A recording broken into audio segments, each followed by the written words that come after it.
Greetings and salutations, gamers. My name is Kyle, also known as GamersWeekend, and welcome to Monster Hunter Wilds. Since the game released a few months ago, I've been putting a bunch of time into the game and have been having an absolute blast doing so. Genuinely one of my favorite new releases in a while, and I can't wait to explore the fun challenges this game will have to offer in the future. But whilst doing my research for other topics, I came across some posts talking about the support hunter system and how easy it makes the game feel. For those who aren't aware, support hunters are basically NPCs that you meet in the wild story that will come and assist you if you fire an SOS flare and don't want other human players to join. It's a really fun system, especially because a lot of people seem to agree that they're really intelligent for NPCs. Which got me thinking, exactly how good are they? Sure, they're smart, but are they smart enough to beat the entire game all on their own? Could Monster Hunter Wilds quite literally beat itself? It sounded like a hilarious idea, and the results were much funnier than I ever could have imagined. Before we get into it, let's get into the rules for this little experiment. First of all, we're going to see exactly how much of the game the support hunters can clear. Anything that requires player input, I'll bring up, but otherwise, I want to see just how little of the game I can play and still beat it. Secondly, I'm not going to be supporting them at all. No wide range, powders, no nothing. The less buttons I have to press, the better. And finally, even though the support hunters don't count towards the quest feints, I will be keeping track of their knockdowns. If they feint beyond the quest limit, they lose the mission, just so we can track of how well they can perform throughout the game. One last thing before we get started, if you enjoyed this video and want more content like this, the YouTube stuff would be appreciated. And that's about it. I hope you're all having a wonderful day, and without further ado, this is trying to beat Monster Hunter Wilds without playing the game.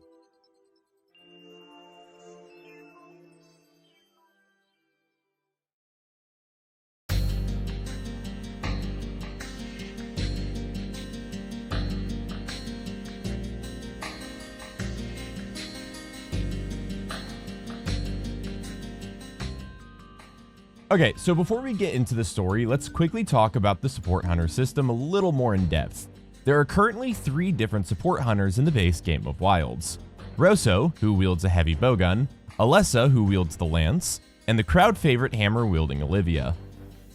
Editor's note! Yeah, so a quick interjection here. This video was actually recorded before the July patch came in that introduced Mina as a support hunter into the game.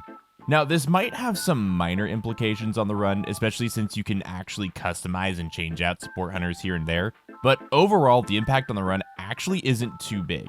If anything, there have been a lot of buffs to various weapons and whatnot, and I don't know whether those apply to support hunters or not, but that might apply to the support hunters, so if anything, they're even stronger than when this video was recorded. If there are any implications of that, if we decide to make a follow-up video where we do things like fight arc-tempered monsters or tempered monsters and stuff like that, I'll let you know in that one. Anyways, back to your regularly scheduled program. When you pop up an SOS flare while only support hunters is active, at least 2 of these hunters, Rosso and Alessa, will make their way to the hunt. If Olivia is available during that point in the story, she'll also join in, though that's not always the case. For example, during the Black Flame incident, the story has Olivia on standby protecting Azuz, so she can't join for that particular battle. However, you can only pop an SOS flare to call in your support team if you're in a posted and available quest. So if you don't see the quest start notification, you can't call in for help.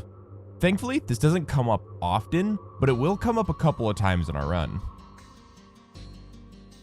The one sad part about this mechanic for our run in particular is that the support hunters unfortunately won't automatically attack the monster. First, the player has to attack the monster enough before the support hunters can go in.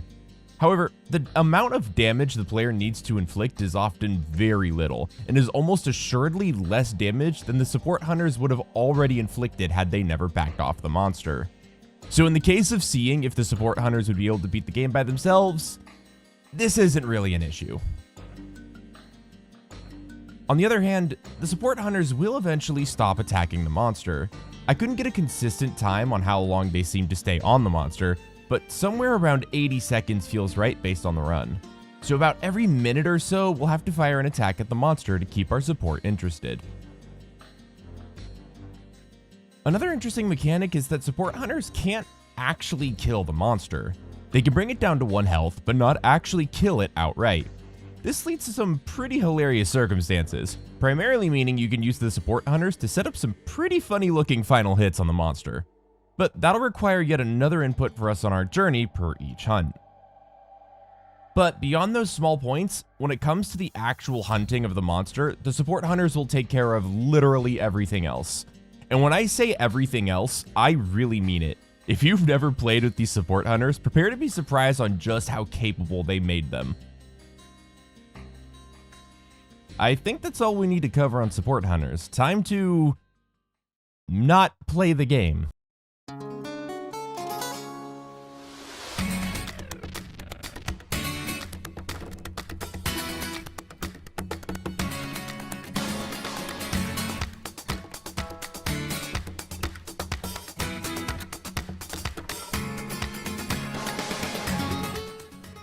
To start our run, we'll name our character Sloth for obvious reasons, and then name our Palico Wrath, partially because he's a source of damage. Also partially because I imagine how angry he is due to the fact that every time we hit the quest limit, he gets yeeted out of the quest. The game starts with the Sacred Chase in the Balahara section. This segment is genuinely a really fun segment to open the game, but this run kind of ruined my perception of it a little bit because you can literally complete almost this entire segment by putting your controller down. Aside from having to grab the first Screamer pod and fire it, as well as the part where you claw the pillar, the rest of the segment will actually play itself. No player input required. When we're prompted to select our weapon, I decide to go with the light bowgun. That way, I won't ever have to get close to the monster and can do just enough damage so the support hunters will aggro without doing so much damage it'll affect their hunt and their time. First monster is up, Chatacabra. This particular monster is one of the only ones that begins outside of a quest, in a small pseudo-combat tutorial. The game is trying to teach you the basic mechanics before any other hunters join the quest so you can get a hang of things, which means our support hunters can't join the quest just yet. Although, funny enough, after not doing anything for about 4 minutes, I guess the game just gave up on me playing it and decided to start the quest anyway. I guess the game looked at me doing absolutely nothing and then considered that's good enough. I proceeded to call in my support hunters, then, after realizing I didn't have the option to turn off multiplayer, I summoned a poor subject to come help me. Kind of ruined the point of the run in the first hunt, but as soon as the game gives me the option, I'll turn the multiplayer off. Thanks, yeah, I don't even remotely know how to pronounce that. After Isai takes us on a little stroll to look at all the parts of the game that I won't be interacting with, we're then asked to take care of some Bolokchi. Unfortunately, the SOS Flare isn't available during this quest, so I guess we can attack a couple times to get rid of them. With a few little humps in the run, we finally brought ourselves to the first real hunt of the Buffalo Chicken. Quest immediately begins with us firing the SOS Flare, and we're immediately greeted by a full squad. One of the funniest parts about the start of this run is seeing all of our support hunters slowly close in on the target like a pack of attack dogs, but they don't quite attack until we ever so slightly hit the monster. And once they go in, they go in. They almost immediately knock the monster over, and Olivia goes in on a full hammer combo. Rosso is already using specialty ammo, and somebody for some reason throws out hard shell powder to boost the team's defense. This team is already so well coordinated, at one point they even poison the monster, and I still have no idea how. My only guess is that Rosso randomly decided to start using poison ammo, and honestly that's kind of hilarious to me. Even funnier is the fact that Rosso is aware on how to pop wounds.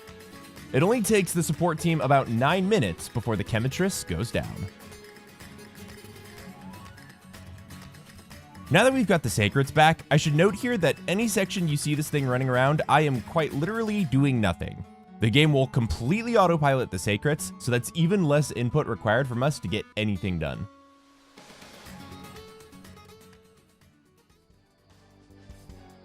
Soon enough, we're into the forest, and arachnophobia warning here, because Lalabarina is up next.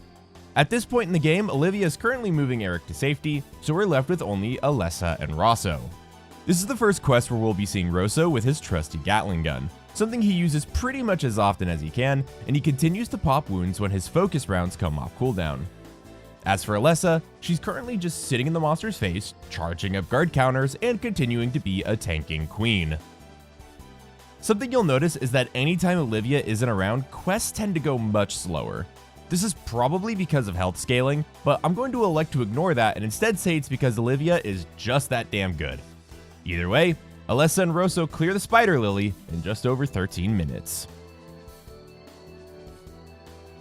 After meeting the Wudwuds and watching them recreate that one SpongeBob episode, it's time for Kungalala. Once again, Olivia isn't available, so Alessa and Rosso will have to take care of this one. Nothing too spectacular happens here, other than Rosso not only choosing to shoot us with healing ammo, but also throwing a demon powder near the end of the fight. Seriously, the fact that the NPCs get these powders is both hilarious and really cool in my opinion. The pink unicorn fart monkey goes down in once again about 13 minutes.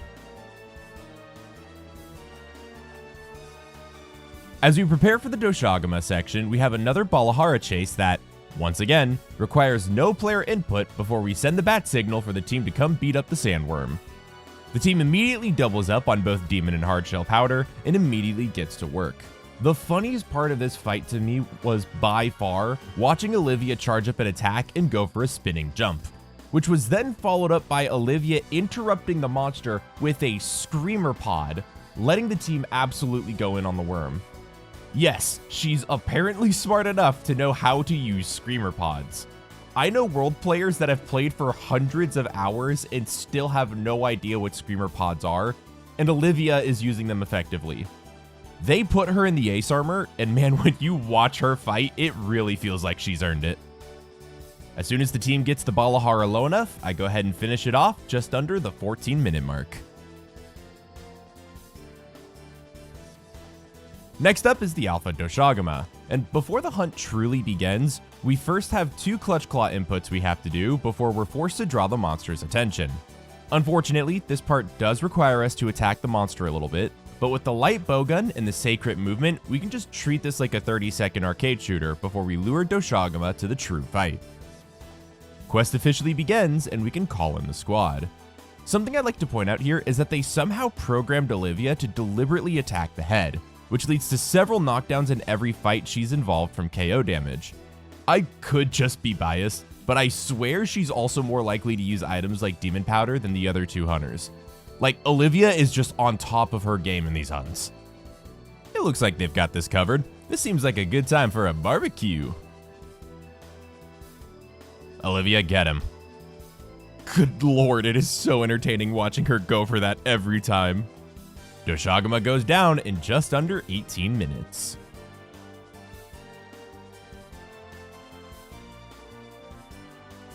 Last monster of Chapter 1, and it's time for our first Apex Predator.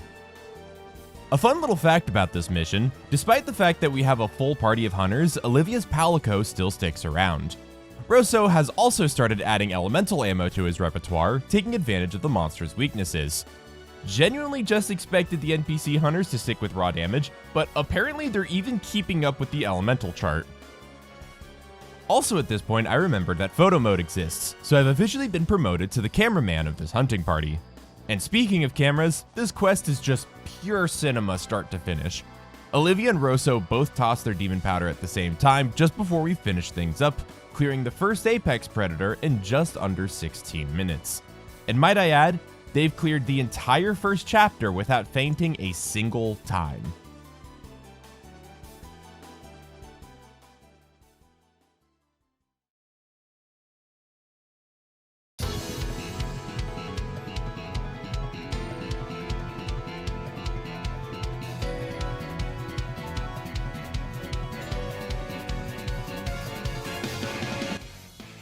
Welcome to Chapter 2. The monsters are going to start getting much more complicated, yet something tells me Olivia doesn't care. Let's test that theory on Rompopolo. The party gets straight to work and wastes no time beginning the harvest. I'd call this a hunt, but I've seen vegetation put up a better fight than the Oil Crow Skeeto. The sport hunters even coordinated a barrel bomb wake up. They are that good at this. Okay, yeah, maybe Rosso isn't as good at this as we thought. On the other hand, Olivia just set down a shock trap. Yes, apparently they also set down traps, which means they're smart enough to help attempt captures.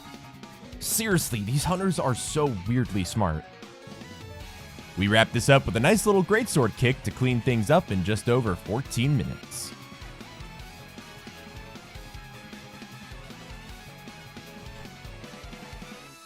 After the Everforged does its best impression of me and goes back to sleep, we make our way back out to the desert to take on Rei Dao.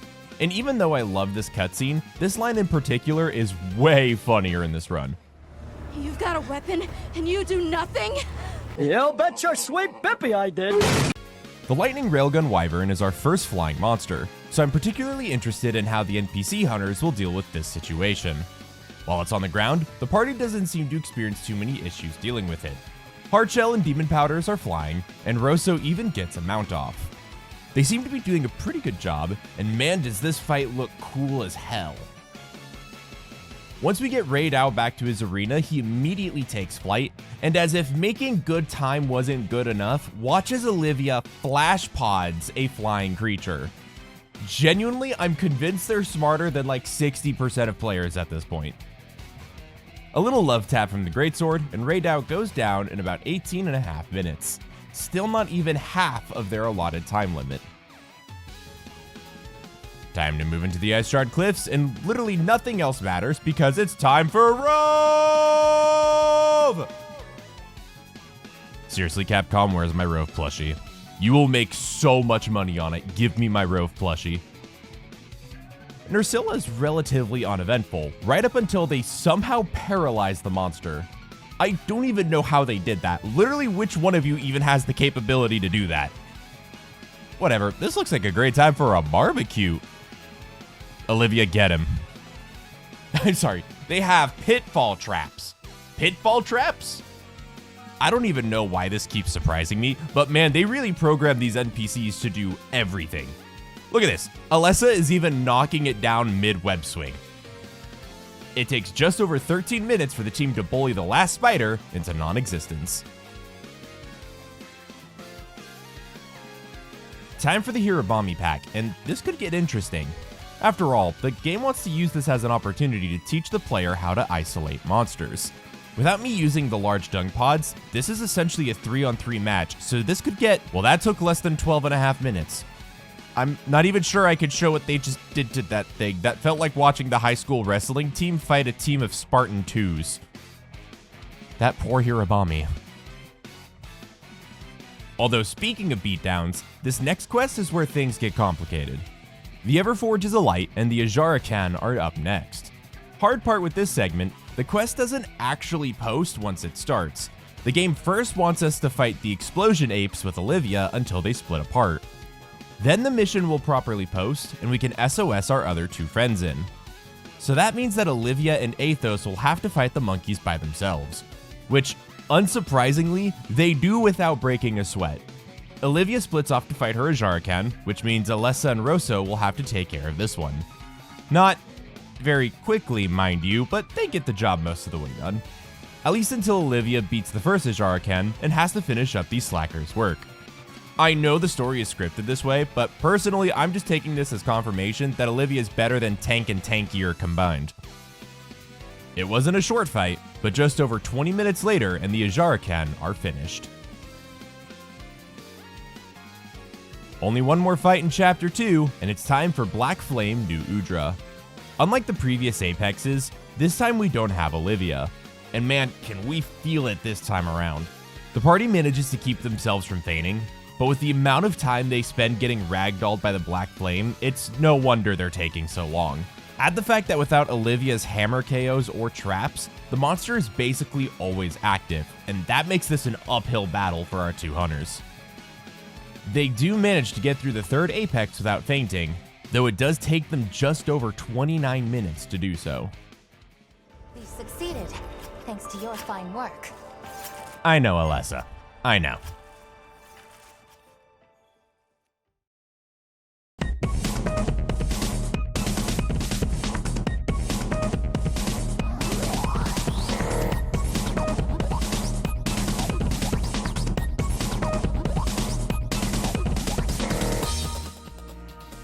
Nobody from the party has had a faint yet, and we've arrived at the final act.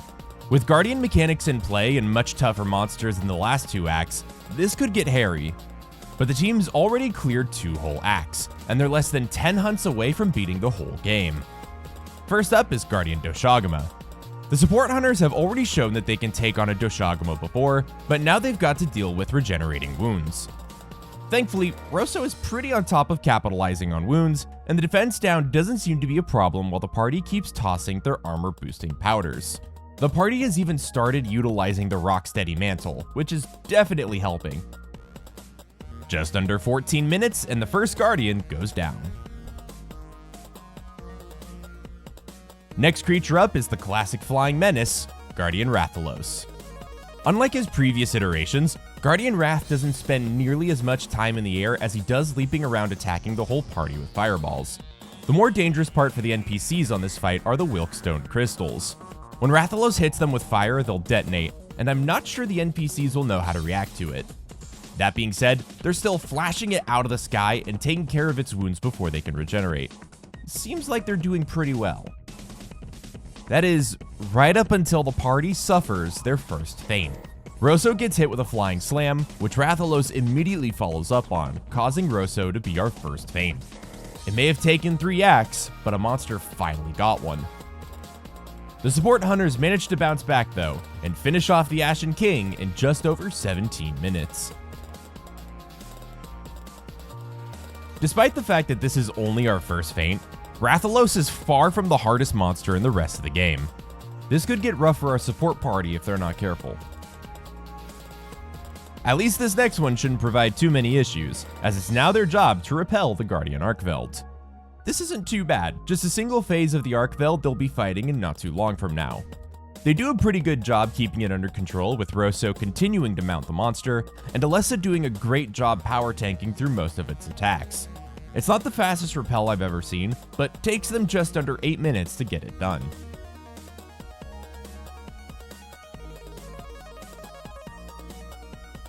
However, if there was ever a time that our party was going to hit a roadblock, then it's on our next monster. The last of the Apex Predators is up, everyone's favorite suspension bridge, Jin Dahad. Jin is a bit more special than the previous monsters. Unlike most hunts, this is one with distinct phases and mechanics. If the NPCs can't interact with the mechanics correctly, then I can see Jin nuking the entire party in one sweep. This could get rough. Let's do this. If anyone's got my back, I know it's you. I have done literally nothing but watch you fight monsters for the last 8 hours. Phase 1 seems to be going decently enough. Rosso gets a fairly early mount off, although it does seem that Alessa and Olivia are having a bit of trouble finding the right time to attack. Soon enough, they get Jin on the move, and we get into Phase 2. Phase 2 doesn't have much different about it mechanically, aside from the fact that Jin tends to charge around a bit more in my experience. But man, this is not an easy phase for the gang to take care of. One thing that's definitely impacting them is the fact that Jin's head is always out of Olivia's reach, meaning they're missing out on some very crucial knockdowns. To their credit, they're doing a great job of targeting the legs, and Rosso's on his fire ammo, so they aren't exactly hopeless. But this was not a quick phase. Just this phase alone took over 10 minutes to complete, and we're not even to the rough part yet. Phase 3 is up, and now the party has to deal with several mechanics. Immediately, Jin moves to his skyscraper position, and none of the support hunters know how to grapple him down from it. This essentially just gives Jin Dahad plenty of free time, which may not seem bad, but the support hunters are playing against the clock here. Almost immediately after coming back down, Jin immediately enters his next mechanic, the Ice Nuke. Typically, the player would have to use nearby icy rocks to block the massive explosion, but on its first time around, all the support hunters opt to just tank the blast. Believe it or not, they actually all just barely survived the detonation. After healing themselves up, it's right back to work. They do manage to get a knockdown where Rosso absolutely unloads into Jin's head, but not too long after that, Jin begins his nuke once again. However, this time, Olivia almost immediately turns and lowers cover for the whole party. Without any player interaction, the NPCs manage to solve Jin's nuke mechanic all on their own. That's definitely some great news for the party. So long as they keep this up, it's not a matter of if, but rather when they'll get the kill. but they've already burned a lot of their time, so when is still a formidable challenge. At one point, I decided it looks like a good time for a barbecue, just for Jin to ignore my cover entirely and one-shot me anyways. Guess he's camera shy, but Rosso breaks its tailplate in return, so I won't complain. The fight continues on for several more minutes before the next nuke, where by far the funniest moment of the whole run happens. My man actually just ran out of cover too early and got hit by the nuke anyways. That is both hilarious and weirdly relatable.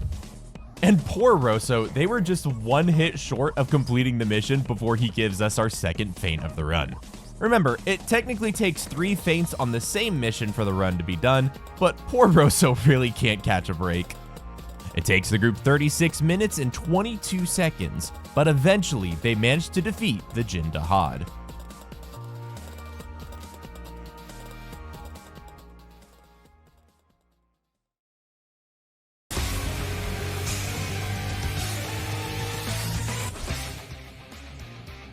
Not too many hunts to go. Next up is the Guardian Ebony.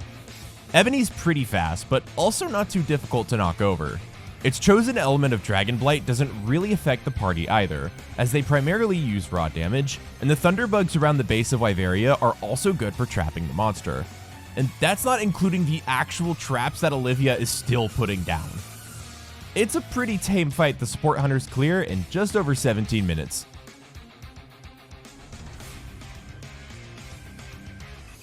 Well, that takes care of that. Oh, I'm in danger. All my help me! Olivia, get this thing off me! Oh God, are those teeth? Why do tentacles have teeth? Rosso, for the love of God, would you please shoot it? Oh God, not the tentacles. Not the tentacle. Oh. Shaywu is a really unique monster in the way it moves and fights, so I was really curious on how the party would deal with it. The monster's movements is really different from a lot of other monsters, and the way it slips around caves and flies at high speeds can really catch players off guard. That being said, the support hunters as computers have really good reaction time, so Shaywu's weird surprises never really caught them like they would a player. In a weirdly smooth encounter, the support team takes out the Eldritch monster in 16.5 minutes. Only 2 left to go, and these last 2 easily stand alongside Jin Dahad as the most dangerous.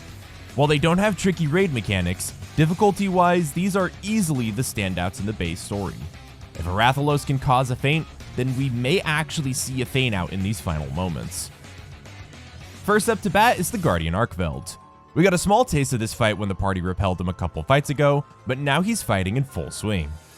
First phase isn't anything too scary. The party gets their usual KO knockdown, and Rosso once again manages a mount.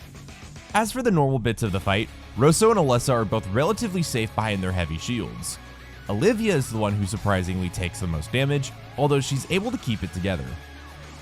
Once we get into phase 2, the buffs they passed around in phase 1 wear off rather quickly, but Arkveld doesn't stay in this room for too long. It's room number 3 where things really start to get real. Arkveld goes into his full enrage, and now he's throwing out attacks much more viciously. Even if the Dragon Blight doesn't affect the party, the amount of attacks Arkveld is throwing out could be a problem. That being said, the team seems to be on top of it with life powder. And once again, while Rosso and Alessa are managing to stay safe behind their shields, Olivia ends up being the one taking most of the damage here. On the bright side, a monster actually lets me finish my barbecue. On the downside, Olivia takes a chain blade before getting a chance to heal, and is dealt her first feint of the run, which honestly kind of shocks me. That means at this point, Alessa is the only one to not feint yet, which is not how I imagined this run to go. Not too long after that, Nada's hopes and dreams go down just shy of the 25-minute mark. The squad's on fire, and there's only one left to go before the game has officially beaten itself, Zoshia. Of the 2 most likely monsters to thwart the support team, Jin Dahad and Zoshia are definitely highest on my list. Zoshia has some basic raid-like mechanics like the Jin Dahad nuke, And on top of that, Zoshia also has abilities similar to Rathalos with detonating Wilkstone for high amounts of damage. Not even to mention that Zoshia in general has a really intimidating moveset. For most of the first phase, things are mostly okay. The party does get tossed around a bit, but never enough to be put in true danger. After the Black Dragon Head makes its appearance, Alessa is able to represent the Lance Squad specialty and get a mount off, letting the party get some free damage in. The rest of this phase goes relatively cleanly, but then we hit our first Nova attack. Typically the idea here is for the party to use elemental pods to detonate the large crystals so Zoshia can't extend its breath weapon. On the downside, the party doesn't seem to interact with the mechanic, making their resident cameraman faint. But at the same time, they all seem to just face tank the mechanic just fine. That's a huge hurdle cleared, but these last two phases are not kind.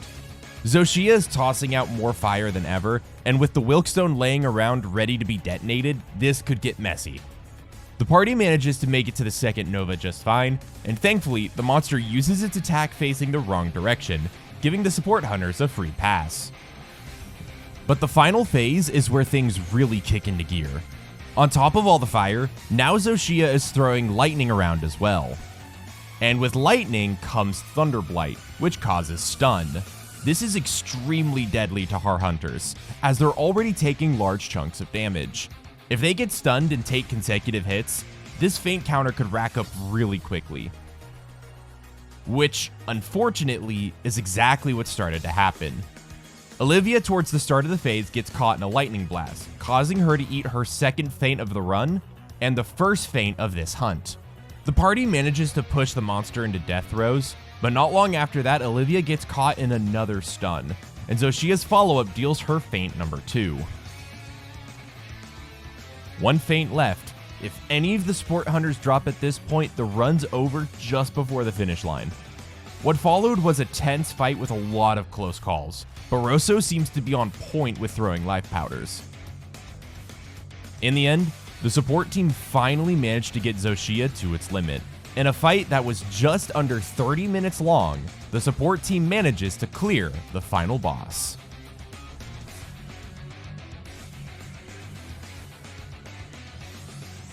And with that, we have officially beaten Monster Hunter Wilds without playing the game.